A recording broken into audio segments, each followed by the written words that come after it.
Bwana Yesu asifiwe.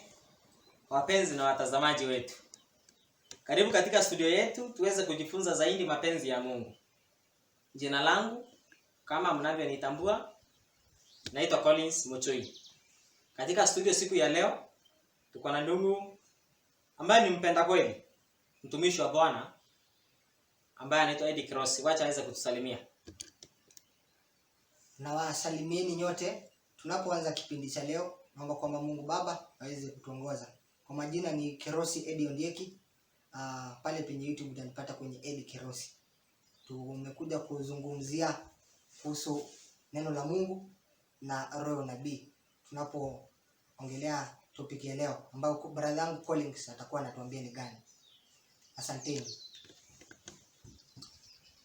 Basi wapenzi wasafiri wa mbinguni pamoja nami, baada ya kutoa basics fulani kuhusu Trinity ama ukweli kuhusu Roho Mtakatifu na pia kuhusu doctrine ya Godhead, imefika wakati ambapo tumeona tuweze kuweka mambo wazi kidogo, na topic ya leo ni how is Godhead message salvation, ama ujumbe huu kuhusu tuna Mungu mmoja ambaye ni Baba, tuna Mungu huyu ambaye ni Baba, ana mwana ambaye ni Yesu Kristo, na Roho Mtakatifu ambaye ni Roho wa Mungu akampea kwa Kristo, na pia Kristo huwa anatupea sisi. Kwa hivyo ujumbe huu, kwa sababu tumekuwa na maswali mengi, tumepatana na matatizo mengi ambayo amefanya hata ilete rafsha ambazo hazieleweki. Kwa hivyo nje tunajiuliza jumbe hizi zote, how is it salvation? Hiyo ndio topic ya leo. How is this message salvation? Kwanza basi wapenzi, lazima niweze kuweka jambo fulani wazi. Mimi na ndugu yangu, sisi ni watumishi wa Mungu na sisi ni Waadventista wa Sabato. Tuko tayari kukubaliana na Biblia na roho ya unabii katika kila kitu. Kama una swali lolote, uliza katika comment section na tutalijibu kupitia kwa Biblia na roho ya unabii. Lakini kwa vingine vyote, atupei kitu kingine nafasi. Narudia, Biblia na roho ya unabii. Nasema hivi kwa sababu kuna wengine tutapingana nao kwa sababu church imani imesema, kwa sababu fundamental beliefs imesema, lakini Biblia na roho ya unabii ndio misingi yetu ya imani. Kwa hivyo msomaji wangu ama ndugu yangu nitamwomba tusomee mafungu mawili tu ndipo tuweze kuomba. Fungu la kwanza ni Timotheo wa kwanza 2:1. Timotheo wa kwanza 2:1. First Timothy chapter number 2 verse number 1. Timotheo wa kwanza. Ndio. Sura ya pili mstari wa kwanza. Sura ya pili mstari wa kwanza wasema hivi. Basi kabla ya mambo yote nataka dua na sala. Mungu anasema anataka dua na sala. Na maombezi na shukrani. Zifanyike kwa ajili ya watu wote. Tuongoze kwa maombi. Kwa sababu Mungu amesema kabla ya mambo yote Mungu anataka dua na sala. Lakini tutaomba kupitia kwa nani? Hebu soma mstari wa 5 ili tujue. Mstari wa 5 wasema hivi. Kwa sababu Mungu ni mmoja. Na mpatanishi kati ya Mungu na wanadamu ni mmoja. Ambaye ni nani? Mwanadamu Kristo Yesu. Kwa hivyo tunaomba kupitia kwa nani? Kwa mpatanishi ambaye ni Kristo Yesu. Na tunaomba nani? Tunaomba Mungu. Ambaye ni nani? Mungu Baba, Mungu Mwana na Mungu Roho Mtakatifu. Hapana. Tunaomba nani? Mungu Baba. Kristo aliposema mnapoomba muombe hivi. Mungu aishie juu mbinguni. Our Father who art in heaven. Thank you. Mungu akubariki. Kwa hayo wacha tuombe. Baba yetu na Mungu wetu, tuaje mbele zako siku ya leo. Na tunapoingia katika masomo haya, tuomba Baba uweze kutuongoza. Na zaidi ya yote Baba, tuomba kwamba Roho Mtakatifu awe pamoja nasi. Tuomba Baba uweze kutupa pia malaika wako wenye nguvu. Na Baba uweze kuwa nasi sasa na hata milele. Tunapoongea Baba, tuomba kwamba tuweze kushushwa chini kabisa, kwamba isiwe ni sisi tunaonekana bali ni wewe tunaonekana. Na zaidi ya yote Baba uweze kutukuka na mwanako Yesu Kristo aweze kuinuliwa juu, na ili watu waweze kuokolewa. Tuomba Baba uweze kuwa nasi sasa na hata milele. Tumeomba katika jina la Yesu Tumeomba na kuamini. Amen. Amen. Amina. Asante mtumishi, Mungu akubariki. Kwa hivyo katika somo la leo naona niweke jambo fulani wazi kabla tumkaribishe mtumishi wa Mungu Eddie Rossi aweze kutueleza zaidi. Ningetaka mtumishi uweze kutusomea somo fulani. Kitabu ambacho tunakijua sote, Isaya 8 mstari wa 20, ambacho kinasema ni nini, tutajuaje mtu ana ukweli? Tutajuaje? Tutaaminije? Ni msingi wa Biblia. Na kisha soma Isaya 8 mstari wake ni wa 20, wasema hivi. Na waende kwa sheria na ushuhuda. Ikiwa hawasemi sawasawa na neno hili. Bila shaka kwa hao hapana asubuhi. Asante. Kwa hivyo ndugu zangu, tutaweka Biblia na roho ya unabii kwa wazi kabisa, na tuko tayari kwa maswali yote, tuko tayari kwa comments zote, tuko tayari pia kusoma. Kama kuna ukweli ambao Mungu amekupa na unaona ni vyema sisi pia tusome, sisi pia tunasoma. Mungu anaendelea kutufunza. Kwa hivyo naomba tuweze kuweka Biblia kama msingi wetu. Katika kitabu cha Yohana 17:17 na ukiwa katika Isaya bado kwa sababu tutaenda 28 mstari wa 10. Yohana 17:17, Yesu baada ya kuomba, hiyo 17 tutaianalyze. Kuna mambo ambayo Yesu anasema. Kuna jambo ambalo anasema kwamba sisi tupate kutakasika. Tuweze kutakasika. Yohana 17 mstari wake ni wa 17. Yesu akiomba anasema uwatakase na ile kweli. Neno lako ndiyo kweli. 17:17 inasema aje? 17:17 yasema hivi. Uwatakase kwa ile kweli. Uwatakase kwa ile kweli. Neno lako ndiyo kweli. Neno lako ndiyo kweli. Kwa hivyo ni kupitia kwa neno la Mungu pekee tunaweza tukatakasika. Na alafu fungu lingine ambalo sasa nataka tumalizie, mafungu mengine mawili, Yohana 8:32 inasema kwamba tukijua ukweli utatuweka huru. Kwa nini? Katika sehemu ambayo tulitangulia tuliona Catholic wanasema we have one God. Nani? God the Father, the Son, the Holy Spirit. Lakini tuliangalia tukadhibitisha tuna Mungu mmoja ambaye ni Mungu Baba. Hata Yesu mwenyewe anasema kuna Mungu Baba mmoja ambaye ni wa kweli. Kwa hivyo 8:32 inasema nini? 8:32 Yohana anasema hivi. Tena mtaifahamu kweli. Nayo hiyo kweli itawaweka huru. Kwa hivyo tunafaa tufahamu kweli. Na hiyo kweli itatuweka huru. We shall be free.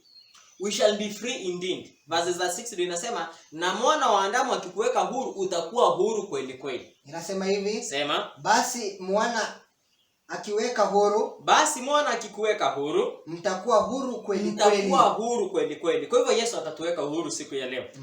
Na ombi lingine ambalo niko nalo ili sasa linaungana ni Yohana 12 mstari wa 30 inayosema ikiwa tutainua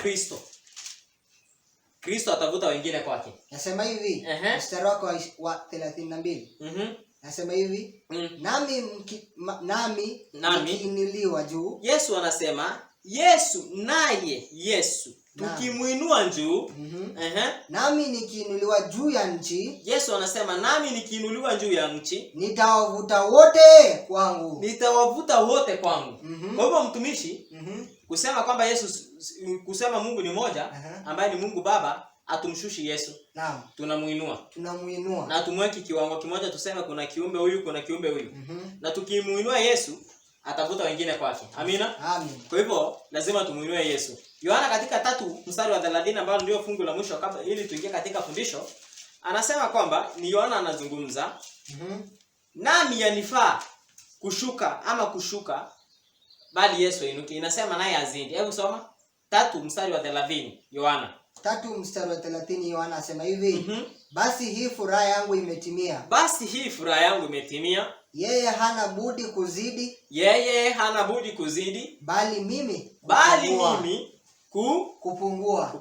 Ombi langu mtazamaji, usiweke imani yako kwangu wala kwa mtumishi Eddie, wala kwa mchungaji wala kwa mtu mwingine yote ambaye kwa duniani. Ombi letu ni kwamba tuweze kuinua Kristo sote. Huu ukweli ambao tunawasilisha, simaanishi weke imani yako kwangu. Kwamba huyu alisema, mtumishi Collins alisema, ukiulizwa, "Je, wewe unaamini hivi?" Unasema hapana. Hata Collins usema hapana. Sema Biblia inasema. Sema Yesu anasema. Mimi ni kiumbe tu. Pia mimi natarajia na namtegemea Kristo kwa kila kitu. Kwa hivyo usiweke imani yako kwa mtu yeyote. Pia mimi ni kiumbe dhaifu ambaye naweza nikaanguka. Ndio maana tunakaribisha maswali, comment, na hata kama uko na jambo lingine ambalo ni tofauti uandike. Tafadhali naomba tuinue Kristo pekee. Mawazo yangu is not the supreme. Kitu ambacho pekee kinaweza kikatuweka huru ni neno la Mungu. Bwana Yesu asifiwe. Amen. Kwa hivyo naomba tukaweze kupea ndugu Eddie atuambie lilo nalo. Kwanza kabisa kwa majina nimewakumbusha kwamba ni Kirosi Eddie Ondieki. Na ningependa kwanza kusoma kitabu cha Mithali 3:29. Ningependa ndugu yangu Collins aweze kutusomea. Methali ni 3. Methali sura ya 3:29. 26 inasema, nasemaje? kwa kuwa Bwana atakuwa tumaini lako, Kwa kuwa Bwana atakuwa tumaini lako, naye atakulinda mguu wako usifanywe nini? Usinaswe. Hivi kwamba tunapoongelea mambo haya ya Biblia, usiweze kuweka imani yako kwetu. Hivi kwamba sisi ni binadamu kama wewe, lakini tunahitaji kwamba Kristo hawezi kuinuliwa. Katika neno hili ambalo tunakuongelea leo, hivi kwamba tumesoma kitabu cha Yohana 12:32. Nasema kwamba ikiwa Kristo Yesu ataunuliwa, atavuta wote kwake. Hivi kwamba tunapoongelea mambo haya, tuomba kwamba Kristo Yesu aweze kuinuliwa juu na aweze kusifiwa na kutukuka, kwa sababu neno lake lafaa kufikia kila mwanadamu katika dunia hii. Na ambapo tunapoenda kwanza somo la leo, tunasoma kitabu cha Wakorintho wa kwanza, sura yake ni ya 8, mstari wake ni wa 6. Na ambapo Collins alipoongelea sehemu ya kwanza, aliongelea somo hili. Alisemaje? Inasemaje Biblia? Biblia pumzi ya Mungu inasema. Biblia pumzi ya Mungu inasema, lakini kwetu sisi Mungu ni mmoja tu. Sisi wa Kristo, Mungu ni mmoja tu. Mungu ni mmoja tu. Aliye Baba. Ambaye vitu vyote vimetoka kwake. Ambavyo vitu vyote vimetoka kwake. Nasi tunaishi kwake. Yuko na Bwana mmoja Yesu Kristo. Ambaye kwake vitu vyote vimekuwapo. Na sisi kwa yeye huyo. Nashukuru kwamba Mungu ametupa sisi kama Wakristo Biblia. Na ningependa kusema mambo haya kwamba waziwazi kile ambacho kinafanya Mungu wetu kuwa tofauti na yule wa Waislamu ama yule wa Judaism ni kwamba Mungu wetu ana mwana wake ambao ni Yesu Kristo. Hivi kwamba tuna Mungu mmoja na ambaye ni Mungu Baba, according to kenye tumesoma kwa Wakorintho wa kwanza sura ya 8 mstari wa 6. Unapata kwamba kutoka kwa Biblia tumesoma Wakorintho wa kwanza sura ya 8 mstari wa 6 kwamba Mungu ni mmoja na ambaye ni Baba. Kwamba hivi kwamba kama unafuatilia kwenye Biblia, ukifuata maneno ya Biblia yanasema Mungu ni mmoja na ambaye ni Baba.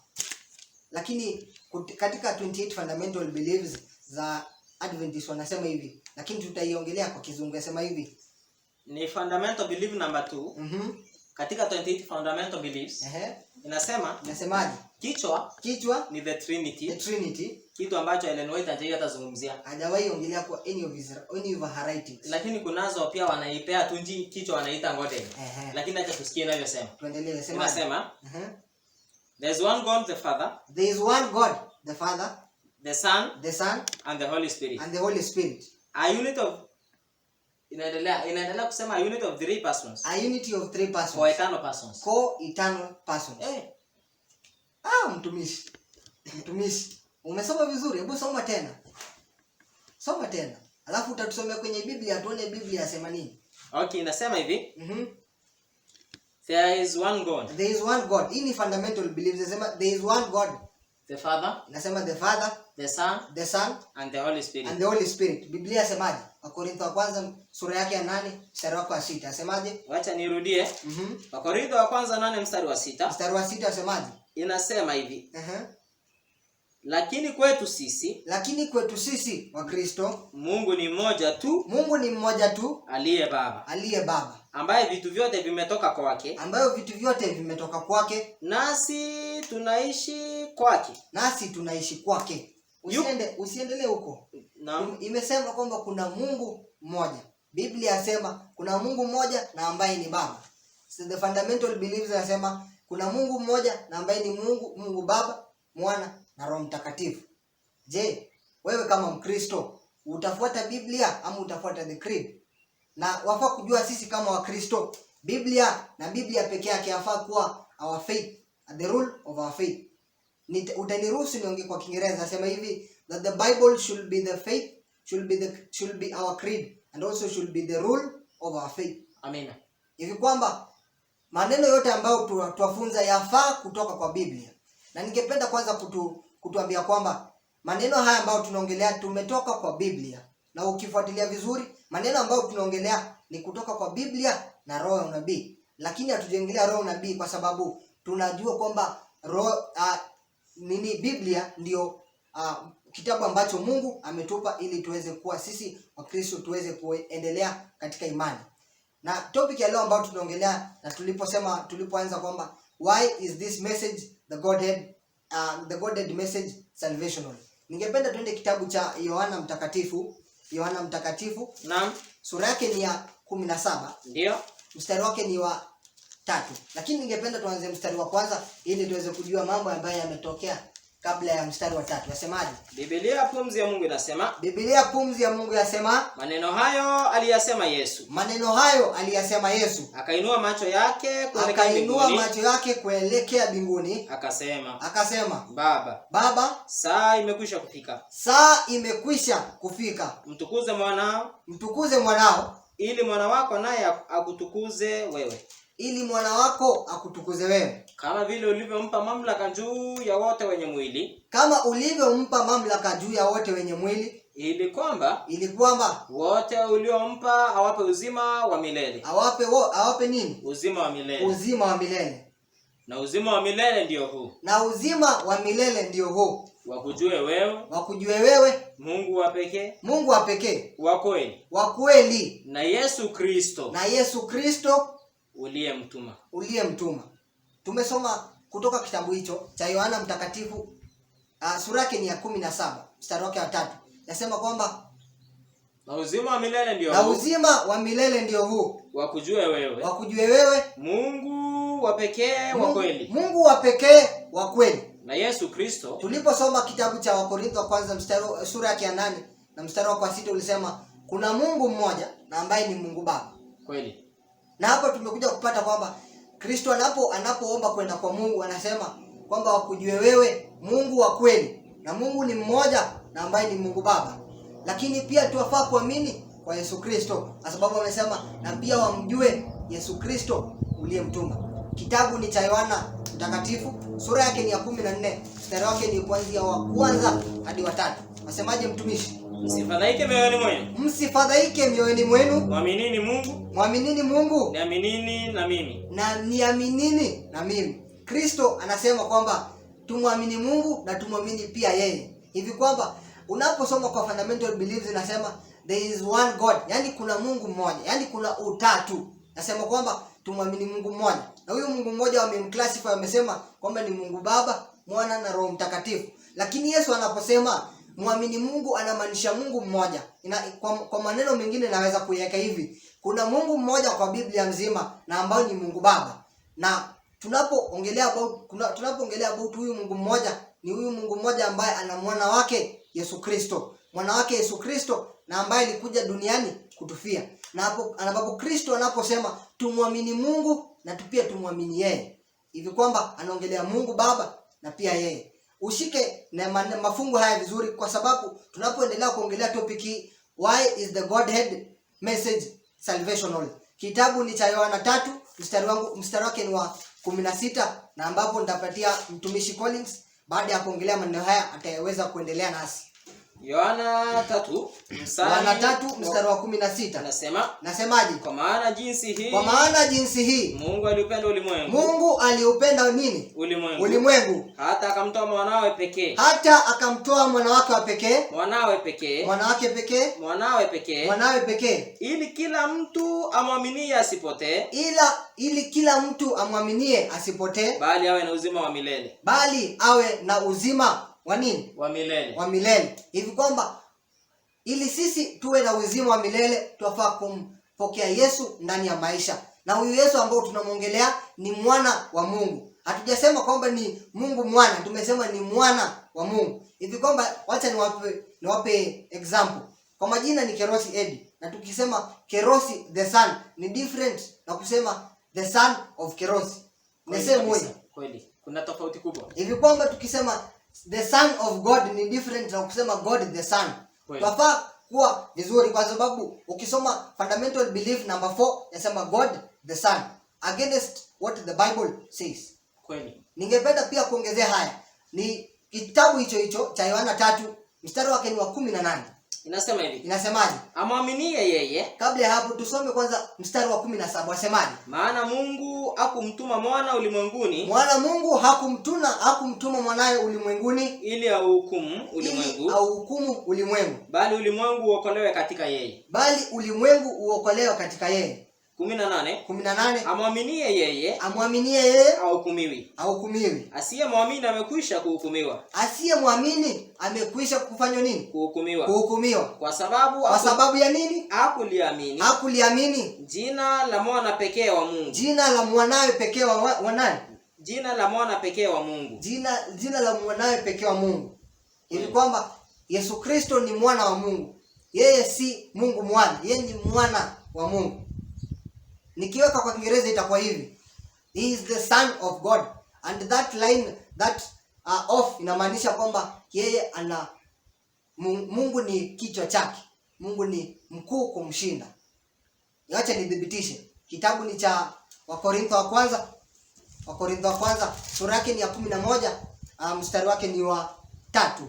Biblia pumzi ya Mungu inasema, lakini nataka mjue ya kuwa kichwa cha kila mwanaume. Kichwa cha kila mwanaume ni Kristo. Na kichwa cha mwanamke ni mwanaume. Na kichwa cha Kristo ni Mungu. Kweli. Ni Mungu kweli. Na pia kitabu cha Yohana 14:28. Maneno ya Kristo yaliyotoka katika mdomo wake. Alisemaje? Alisema hivi mwalimu. Yohana 14:28. Mwalimu wangu yasemaje? Mlisikia ya kwamba mimi niliwaambia. Naenda zangu. Tena naja kwenu. Inanikumbusha kuhusu Roho Mtakatifu. Yesu ndiye kweli. Na yule Roho ni wa kweli. Kwa hivyo Yesu ataenda na atarudi. Tunafika huko. Tutafika huko mtumishi. Mlisikia ya kwamba mimi naliwaambia naenda zangu. Tena naja kwenu. Kama mngalinipenda, mngalifurahi kwa sababu naenda kwa Baba. Tuwe kina hapa tunaposoma fungu hili. Nasemaje? Narudia. Kama mngalinipenda, mngalifurahi kwa sababu naenda kwa Baba. Kwa maana Baba ni mkuu kuniliko nani? Mimi. Yesu anasema. Yesu anaongea. Maneno yale ukiwa na red letter Bible itakupatia kwa mafungo itakuwa imeandikwa na red. Kwamba ningependa kusema hivi, Kristo kwa maneno yake amesema kwamba yeye ni Mungu ni mkuu kumliko. Kweli. Na tumesoma kwa kitabu cha Wakorintho wa kwanza 11 mstari wake ni wa 9. Mstari wake ni wa 3. Wasemaje? Kwamba kichwa cha Yesu Kristo ni Mungu. Kweli. Maneno ya Kristo yasema kwamba Kristo amesema Mungu ni mkuu kuniliko yeye. Yeah. Lakini kwa fundamental beliefs tunaposoma hapo tuliposoma awali ilisema hivi kwamba kuna Mungu mmoja ambaye ni inasema there is one God, the Father, the Son and the Holy Spirit. A unity of three co-eternal persons and co-equal. So wanaposema co-equal inamaanisha kwamba hao watu wote wako sawa. Lakini Kristo anaposema kwamba Mungu ni mkuu kuniliko, anamaanisha nini? Kwamba yeye ni mwana wa Mungu. Na hautawahi pata popote katika Biblia na ambapo Yesu anapojilifaa yeye kama Mungu. Kila wakati alipoulizwa yeye ni nani, alisema kwamba mimi ni mwana wa Mungu. Mimi ni nani? Mwana wa Mungu. Tukipata wakati tutaendelea. Lakini ningependa kumwalika ndugu yangu Collins ambao ni mtumishi wa Mungu aweze kuendelea nasi ili tuweze kuangalia somo hili kwa mapana na marefu. Asante sana mtumishi. Kwa sababu tuliangalia ile introduction basics. ya Trinity. Naomba saizi tulisoma ile siku tulisoma quotation moja mbili pekee. Kwa hivyo naomba tusome katika kitabu cha Christ Object Lesson. Christ Object Lesson. Najua mara nyingine watu wanasoma Biblia, tuliona watu wanasoma Genesis chapter 1 verse 26. Inasema and God said, let us do what? Make man in our image. Wanasema hiyo Yesu ni Mungu alikuwa anaambia nani? Anaambia ati mwanake Yesu Kristo na roho. Na Lakini tulisoma kwa Spirit of Prophecy volume 1 page 24 paragraph 1 na 2. Paragraph 1 na 2 inasema Mungu alikuwa anaambia mwanae Yesu Kristo. Kwa hivyo ni kumaanisha tunaweza kuwa tukisoma Biblia lakini hatuelewi. Inatuchanganya. Lakini tunashukuru Mungu kwa sababu anasema ni Yesu anaomba ili fungu labda anaweza nikalisoma kwa sababu pia nakumbuka katika discussion kadhaa unajipata ukiongea na walimu ama wahubiri ama wachungaji mara nyingine ukileta wazo ambalo ni tofauti na wao anakuambia ni vile hujasoma theology. Haujasoma theology. Wewe hujui maneno haya. Kwa hivyo sasa wanakudunisha tu. Wanakudunisha kwamba hujui mambo ya Biblia. Lakini unajua Yesu alisema nini? Alisema nijisomee hili fungu ndipo sasa tuende katika roho ya unabii kidogo. Inasema hivi katika kitabu cha Luka mtakatifu 10:21 nitaanzia. Inasema hivi. Inasemaje? Saa ile alishangilia kwa Roho Mtakatifu. Hiyo ni Yesu.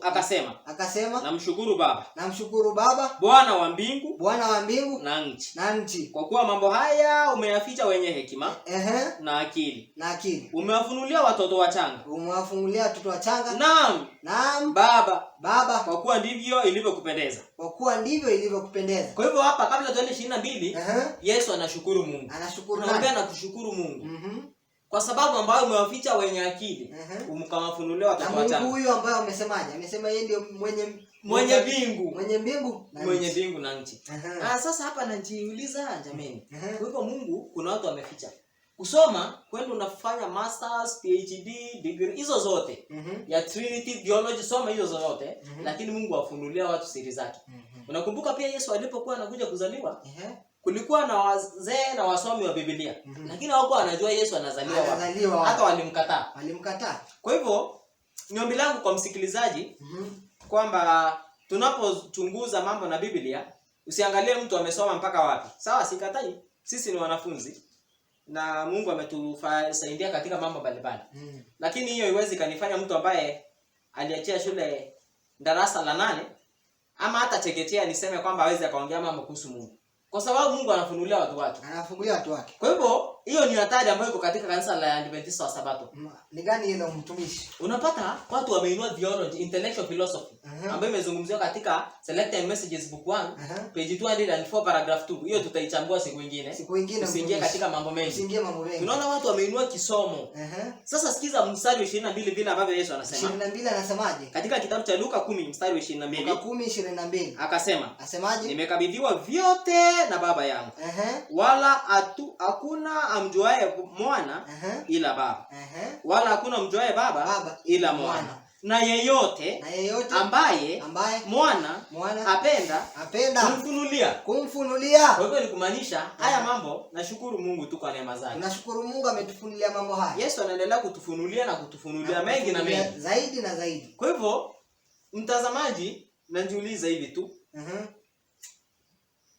Kwa hivyo kuna uwezekano mtu afanye degree, afanye masters, na afanye pia PhD katika Trinity theology na akuwe bando na asimjue Mungu. Kwamba anafaa kumjua Mungu, kumpa maisha yake kwake. Ni kweli. Naam. Na hapa tunasema how is this message salvation? Inaokoaje? Acha tusome tusikie roho ya unabii. Mungu ambaye sasa amefunua haya yote kwa Yesu Kristo na Yesu Kristo anatupitishia kwetu. Tunakumbuka hata katika kitabu cha Ufunuo. Ufunuo wa Yesu Kristo aliopewa na Mungu. Awafahamisha nani? Watumwa wake. Mambo ambayo hayana budi kutokea. Kwa hivyo Yesu ndiye anafahamisha watu. Kitabu cha Ufunuo 1 mstari wa kwanza. Kwa hivyo kusoma Christ Object Lessons page number 114 paragraph number 2. Inasemaje? Nitasoma kwa Kiingereza. Sawa. Christ Object Lesson pages number 114 paragraph 2. In his prayer to the Father, katika ombi lake kwa Baba ambayo iko kwa John chapter 17. In his prayer to the Father, katika ombi lake kwa Baba, Christ gave to the world a lesson which should be graven. Yesu alipeana fundisho ama lesoni katika dunia ambayo inafaa to be Which given, should be graven on mind ambayo inafaa kuchongelewa katika akili and soul. na pia katika soul. Ni nini mtumishi? Mtumishi, soul inamaanisha Kiumbe chote. kiumbe chote. Na ambapo kwa ujaangalia somo letu la hali ya wafu, make sure umeenda kuangalia kwa sababu tumeongelea hili neno hali ya wafu, the word soul. Soul ni Kwa mapana na marefu katika YouTube channel Eddie Kiros. Sawa, wakati unaweza angalia. Sawa? It should be graven On what?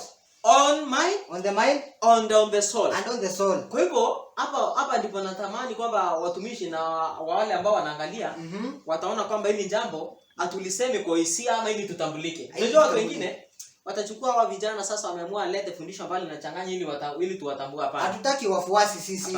Tunaomba muangalie Kristo kwa sababu ukweli. Wacha niwaambie kitu kidogo. Awaambie mtumishi. The image of the beast is to be the great test for God's people. And the image of the beast ni mshirikiano wa muunganiko wa makanisa ya Jumapili. Na muungano wa makanisa ya Jumapili kutoka Catholic, hii doctrine imeletwa kwa Sabato. Kwa hivyo sisi tunaform image of the beast. Wacha tunaeleza hapo. Endelea. Inasema hivi, in his prayer to the Father, Christ gave to the world a lesson. Christ gave to the world a lesson. Akapeana fundisho kwa dunia which should be graven on mind, ambayo inafaa kuchongelewa katika akili and soul. Na katika kiumbe mzima. Quoting John chapter 17 verse 3.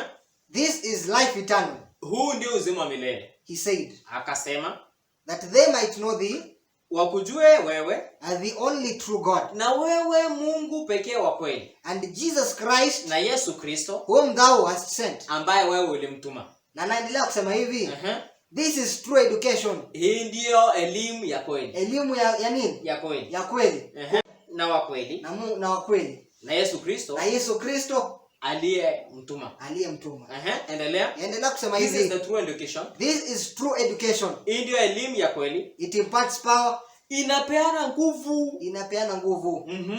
It imparts power. It imparts power. The experimental knowledge of God. The experimental knowledge of God. Of God. Of God.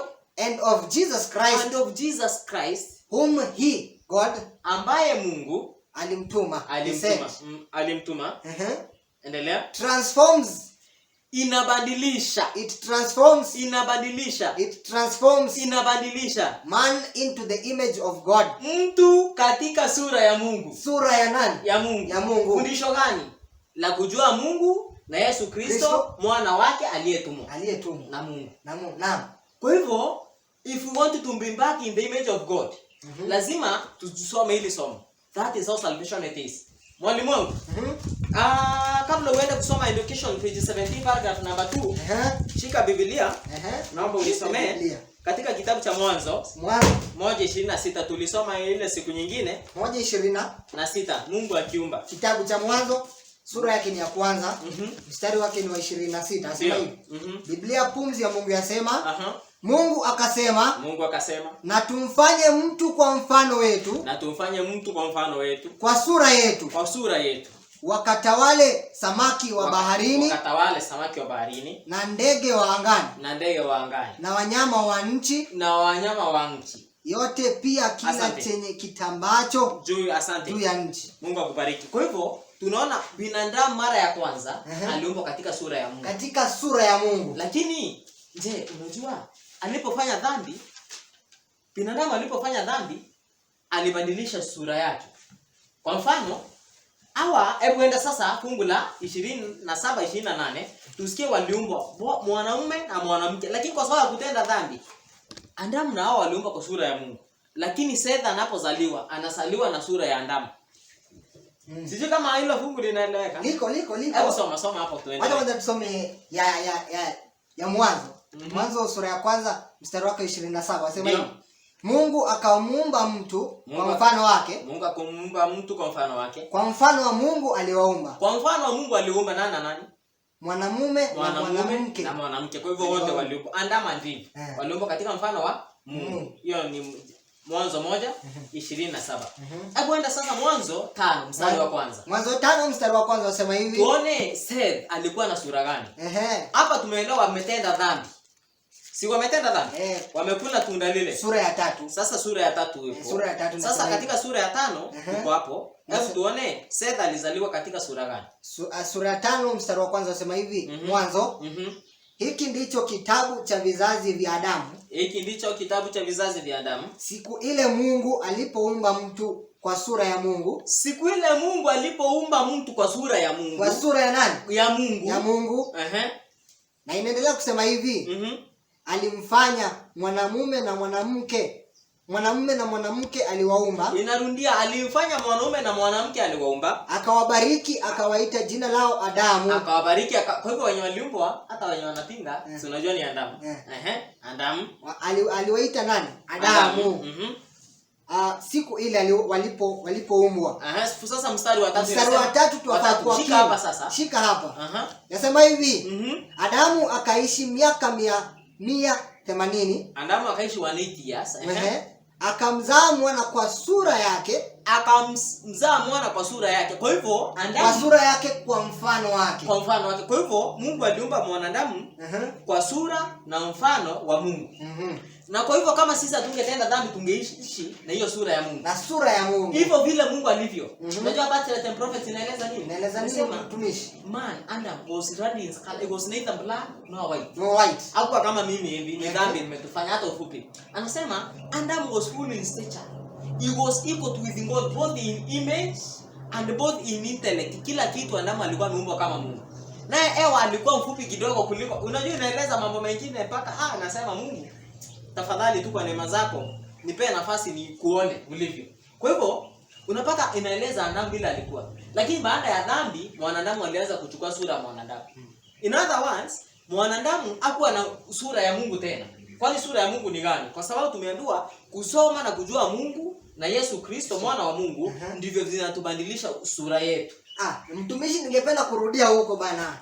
Rudia. Unanipeleka huko. Rudia. Hiyo part ya mwisho. Ndio, rudia. Ndipo sasa tuende katika kitabu cha Waefeso 4 mstari wa 24. Inasema tuvalie utu upya. Kwanza ningependa kurudia pale. Nasema hivi, Christ Object Lessons. Christ Object Lesson page 114 paragraph number 2. Nasema hivi. This is true education. Hii ndio elimu ya kweli. It imparts power. Inapeana uweza. The experimental knowledge of God. Kuelewa Mungu. Experiment. Unajua kuna tofauti ya experiment na theoretical. Na theoretical. Theoretical ni pale ambapo tu unasema kitu lakini ukiamini. Au ukiamini na ukifanya. Nasikia watu wengi by the way wanasema tu vitu bila kukiamini. Lakini sasa experiment unakisema, unakiamini, unakisimamia. The experimental knowledge of God and of Jesus Christ whom he has sent. Ambaye yeye Mungu alituma. It transforms man. Inabadilisha binadamu into the image of God. Katika sura ya Mungu. Kwa hivyo, hebu tuone sura ya Mungu ni gani? Sura ya Mungu ni gani? Waefeso ni 4 mstari wa 24 inasema. Waefeso sura ya gani? Sura ya 4 mstari wa 24 inasema. Na tupate kuvaa upya sura ya Mungu iliyotengenezwa. Sijui. Sura ya nani? Sura 4 verses 24. Inasema hivi. 24. Mkavae utu upya. Ulioumbwa kwa namna ya Mungu. Katika haki na utakatifu wa kweli. Kwa hivyo tukielewa Mungu tunavalia utu upya. Ambayo imeumbwa kwa katika haki na utakatifu wa kweli. Umemaliza? Naam. Kwa hivyo tunafaa kuvalia sura mpya. Na jinsi ya kuvalia ni kumjua Mungu. Maana yake this thing is salvation. We go salvation this way. He who is to be a saint in heaven must first be saint in heaven. Kitabu gani cha mtumishi? Kitabu cha Heaven, page 90 paragraph number 1. Paragraph number 1. Utatafuta muda uweze kuangalia pale. Wacha tu ni wasome. Heavenly places. Heaven. Kitabu cha Heaven. Sura yake ni page 90 paragraph number 4. 90 paragraph number 1. Inasema kwamba yeyote ambaye atakuwa mtakatifu mbinguni lazima kwanza awe mtakatifu hapa duniani. Kwa hivyo lazima huu ndio ujumbe mtumishi. Nitaomba hata baadaye utupe ile quotation ambayo inasema wenye wataishi katika wakati ile Revelation chapter 14 verses 4. Katika kizazi cha mwisho lazima wajue doctrine ya Trinity. Ni doctrine gani? Hawatakuwa nayo. Hawafai kuwa nayo kabisa. Ndio maana ilikuja kanisani mwaka gani? 1981. Lakini kwenye kanisa la Kristo wote ilikuwa 325 ikaletwa na mtu ambaye anaitwa Constantine. Lakini limekuja katika kanisa na Adventist hata. Sisi kama watchman, walinzi lazima tukue waaminifu. Na watumishi nawaomba kwamba mnapoendelea kututazama tuombe sana. Mtuombe. Kuna maovu mengi sana. Na tunapoleta hii message tunajua kwamba kuna kuchukiwa, kudharauliwa, kupingana na sisi. Lakini lazima tuseme ukweli. Na ukweli wetu tujasema huo ndio mwisho. Mungu anaendelea kuleta mwanga zaidi. Na tena nasema hii message sio new light. It is not a new light, it is not a new doctrine. Sio funzo jipya. Waadventista walipokuwa wanaanza denomination hii, ilikuwa funzo ambalo Waadventista wote walikuwa wameamini kwamba Mungu ni mmoja na alikuwa na mwanawe Yesu Kristo. Hili si funzo jipya. Na tumesoma kwamba ukiweza kumjua Mungu na Yesu Kristo hivi kwamba utakuwa na ule mfano wa Mungu utaweza kukurejea kwako, kwa sababu tuliupoteza ambapo Adamu alipotenda dhambi. Ningependa kusoma kitabu cha Education pages 15 kuhusu the plan of redemption. Inasema hivi. Education pages 15 paragraph 2 says, to restore in man the image of his maker, to bring back to the perfection in which he was created, to promote the development of the body, mind and soul, that divine purpose in his creation might be realized. It was to be the work of redemption. This is the object of education and the true and the great object of life. So from the quotation, as you've seen, that as the same way in the book Crash Object Lessons, it says that it is life eternal to know God and also to know Christ. So in this quotation it says the plan of redemption, it is to restore in man the image of his maker. So hence they have a connection, because the plan of redemption was to restore in man the image of his maker. That is the plan of redemption. And the purpose of the knowledge in John chapter 17 verse 3, it is an experimental knowledge in Crash Object Lessons pages 114 paragraph number 3, which says this. This is true education. It imparts power. The experimental knowledge of God and of Jesus Christ, whom he has sent, transforms man into the image of God. So if this education transforms man into the image of God, and the purpose of the plan of redemption, it is to restore in man the image of his creator. They are one and the same thing. The knowledge that God has given to us so that we may go back to to the nature of God. It is actually the knowledge of God and of Christ. It must be an experimental knowledge, not a theoretical one. Ni kwamba Mungu ataka kutuelimisha sisi kama wana wake ili tuweze kumjua yeye Mungu Baba na mwana Yesu Kristo. Na pia pale pengine pia anasema kwamba the work of the plan of redemption, it is to restore in man what? The image of his creator or his maker. Sure. Tutapata wakati tutausoma.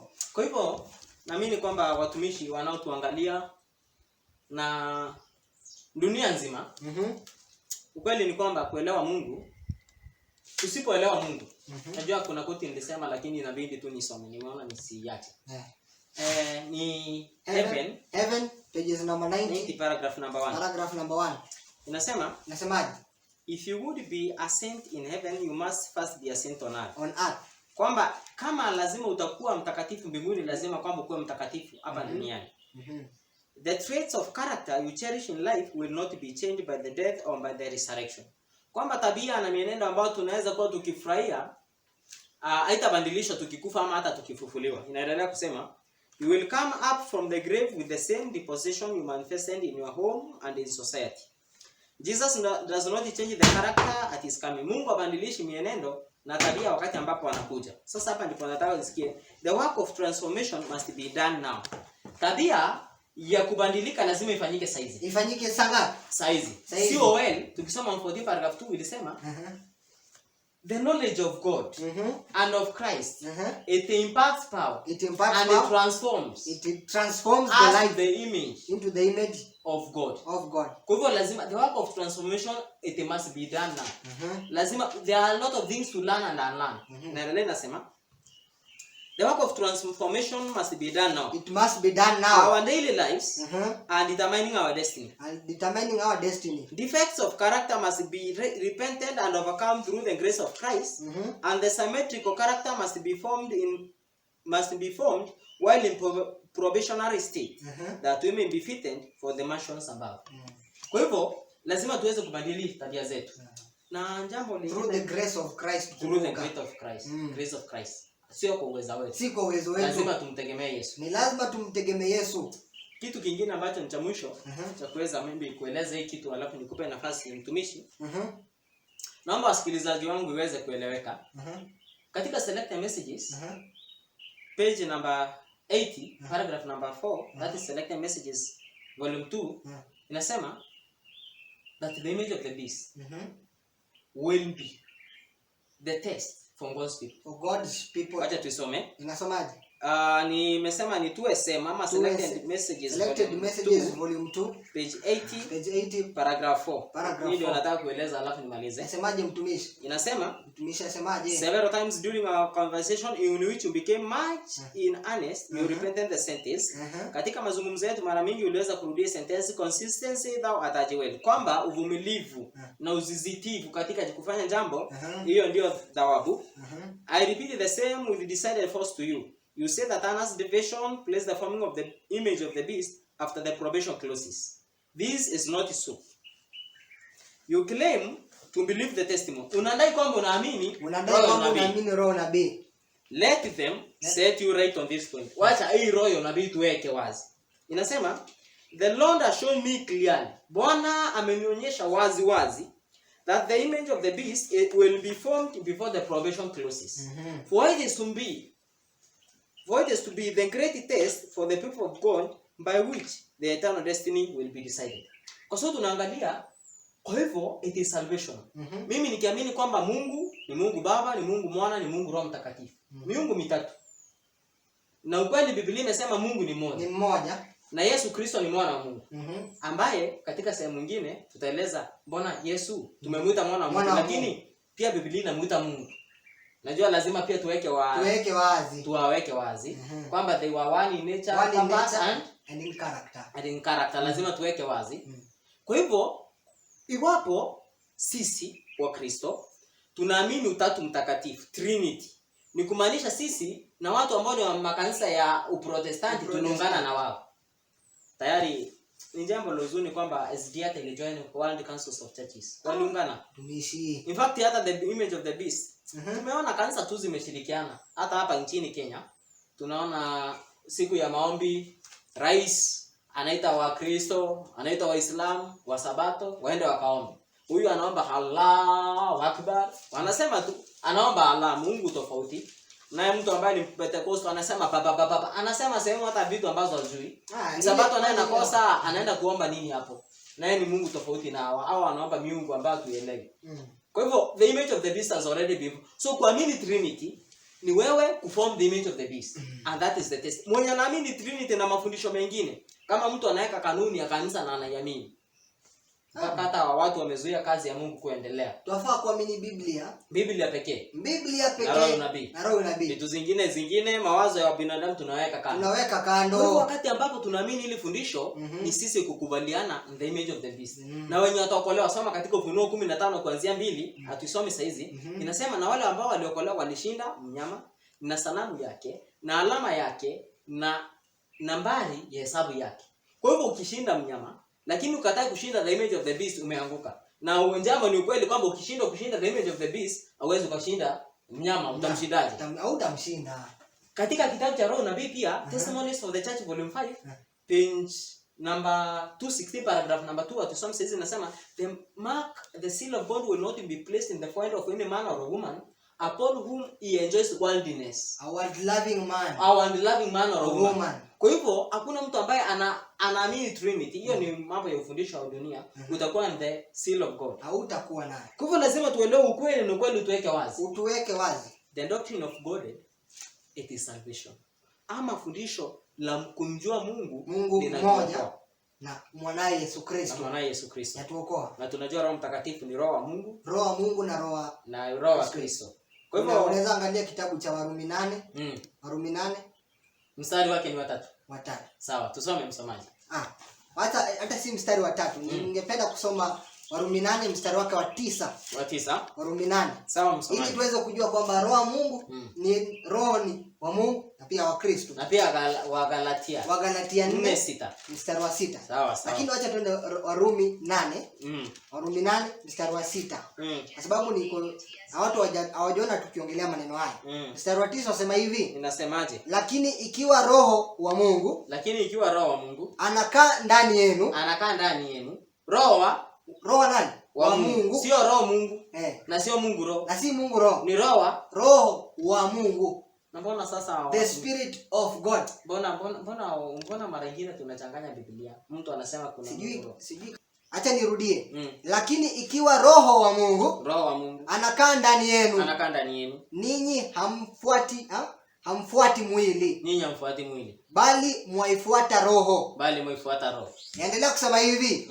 Lakini mtu awaye yote asipokuwa na Roho wa Kristo. Kwa hivyo Roho wa Mungu ndiye bado tu anaitwa Roho wa Kristo, kwa sababu hafaa kukaa ndani yako. Nasema yoyote asiyekuwa na Roho wa Kristo, huyo si wake. Galatia, kitabu cha Wagalatia 4 mstari wa 6. Kabla tueleze hiyo, twende kitabu cha Wagalatia 4 mstari wa sura yake ni 4. Sura ya 4 mstari wake ni wa 6. Mstari wake ni wa 6. Wa 6 anasema hivi. Na kwa kuwa ninyi mmekuwa wana wa Mungu. Alimtuma roho wa mwanawe. Roho wa mwanawe. Mungu anatuma Roho wa mwanawe. Naam. Alimtuma Roho wa mwanawe mioyoni mwenu.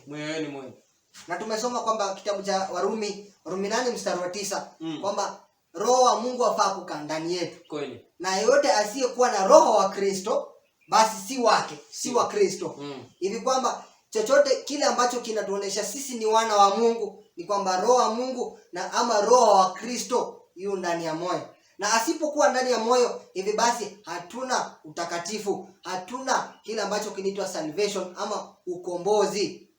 Ukombozi uko katika Roho wa Mungu kukaa ndani yetu. Na huyo Roho wa Mungu na ambao tuambiwa kitabu cha Wakolosai Kolosai 1:27 kwamba ni Kristo afaa kukaa ndani yako. Na pia Yesu alipokuwa anaongea kitabu cha Yohana 15 alisema msipokuwa na mimi hamtaweza chochote. Na Paulo aendelea kusema kwamba kitabu cha Wafilipi 4 mstari wake ni wa 13 kwamba nitafanya yote kama niko na Kristo Yesu. Ama kwa Kiingereza asemaje? I can do all things through Christ who strengthens me. Kwamba yule Roho ambaye anakuja ndani ya moyo ni Roho wa Mungu ama Roho wa Kristo. Lakini ulivyoelezea mwanzo ni kwamba ni Roho ambayo imetoka kwa Mungu na ambayo Kristo amepewa.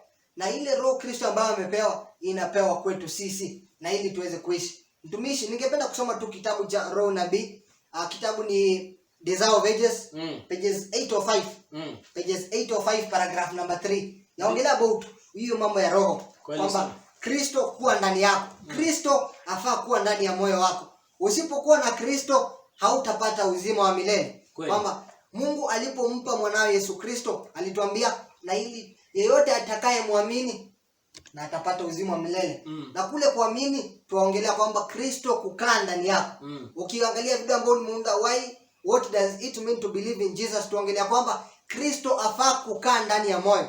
Asipokuwa ndani ya moyo, hapo utakatifu ama ukombozi hauko ndani ya moyo. Ningependa kusoma kitabu ni Desire of Ages, pages number 805 paragraph number 3. Nasema hivi. 805 paragraph number 3. Nasemaje? Desire of Ages. Page number 805 paragraph ya 3. Paragraph ni ya 3. Yasemaje? Roho Nabii nasema the Holy Spirit is the breath of spiritual life in where? In the soul. Naendelea. The impartation of the Spirit. The impartation of the Spirit is the impartation of the life of Christ. Is the impartation of what? The life of Christ. Mtumishi, ningependa kurudia, watu hawajasikia. Yasema hivi. The Holy Spirit is what?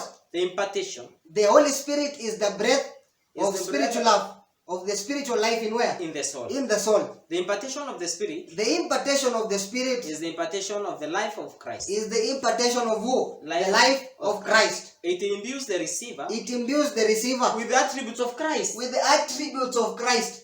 Hey, Endelea mtumishi. only those who are that sort of God, Uh-huh.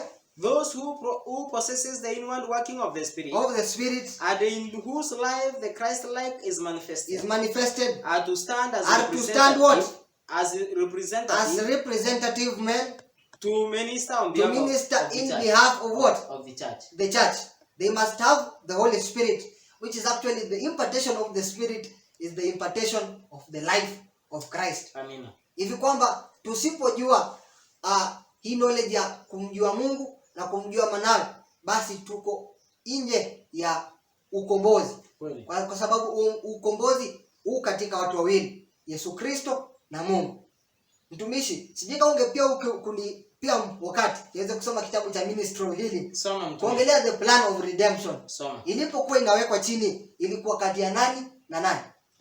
Soma mtumishi. Ilikuwa kati ya nani na nani? Ya Baba na Yesu. Na Yesu Kristo. Hivi kwamba hata wale ma angels hawangeweza kuingia kule. Hawangejua. Kitabu ni Ministry of Healing, pages number 429. Nasema hivi. Even the angels were not permitted to share the counsel between the Father and the Son when the plan of salvation was laid. Hata malaika hawakuweza kuruhusiwa kuhusika katika mpango wa kuokoa mwanadamu, bali isipokuwa Mungu na Yesu Baba ndio waliohusika. Ningependa kurudia, isemaje? Even the angels, hata malaika, were not permitted to share the counsels between, hawakuruhusiwa kuweza kuingia katika majadiliano kati ya Baba, the Father and the Son. Baba ama Mungu na Mwana. When the plan of salvation was laid. Wakati ambapo mpango wa ukombozi ulikuwa ukiwekwa. Hivi kwamba tunapoongelea ukombozi ama the plan of redemption ilikuwa ilipewa kwetu sisi na Mungu Baba na Yesu Kristo. Na wakapendelea kwamba Roho Mtakatifu afaa kuwa ndani yetu. Na ndivyo kwamba Kristo alipokuwa amekuja kuishi katika dunia hii, ili kwamba apitie yale mambo ambayo tunapitia. Ukisoma kitabu cha Waebrania 2, ukianzia mstari wa 14 mpaka mstari wa 18, nasema kwamba maisha ambayo Kristo Yesu aliyoishi ni kama yako na yangu. Kweli. Hivi kwamba aweze kutupa nguvu ili tuweze kuwa washindi wa dhambi. Amina. Kweli. Kwa sababu dhambi ina nguvu kutushinda. Tunahitaji Kristo Yesu ambao ana nguvu kushinda nguvu ya shetani ambao ni dhambi. Kristo afaa kukua ndani ya mioyo yetu. Kweli. Ningependa kumpa mtumishi Collins aweze kuendelea. Haya basi, watazamaji, watumishi wa Mungu wapendwa, ambao Mungu anawapenda zaidi kiasi kwamba hata ingelikuwa ni wewe pekee ama ni mimi ambaye ningemwamini Yesu Kristo, Mungu bado angetuma mwanawe ili afe kwa ajili yetu, mimi ama wewe. Kwa hivyo naona tuombe, alafu katika sehemu ya pili dakika chache tu tutaeleza contradicting statements ambazo naona watu wanasema sasa roho ni nani, roho anafanya kazi gani? Kwa sababu ile ambavyo tumeeleza, kwa watu wengine huenda akatuchanganya waone kama sisi tunamdharau Yesu, tunainua Mungu pekee. Lakini tueleze uhusiano huu. Uhusiano wana wa Mungu na Mungu Baba. Asante, umeweka vizuri. Kwa hivyo naona tuweze kuomba, alafu Mungu akubariki pia mtazamaji. Tuombe. Nyenyekee. Mtakatifu Bwana Muumba mbingu na nchi, tutasema ni asante kwa upendo wako. Baba unayetupenda sana hata ukamtoa mwanao pekee afe kwa ajili ya dhambi zetu, ndiposa tuone utakatifu na tuweze pia kuokolewa. Zaidi ya yote Bwana, umepeana roho wako na aliye roho wa Kristo ili aweze kuja kutuongoza na kutufahamisha kweli yote ambayo Kristo alitupa. Bwana, tunaomba kazini kutulinda watazamaji na wengine wote wanaohusika katika njia moja ama nyingine. Ukaweza Bwana kuwafunulia akili na kutufunua zaidi na kutupasha mapenzi yako ili tukufanya nao kupendeza. Wacha ukaweza kutawala sasa na hata milele. Ni kupitia katika jina la Yesu Kristo Tunaomba hata kuamini. Amina. Amina. Amina.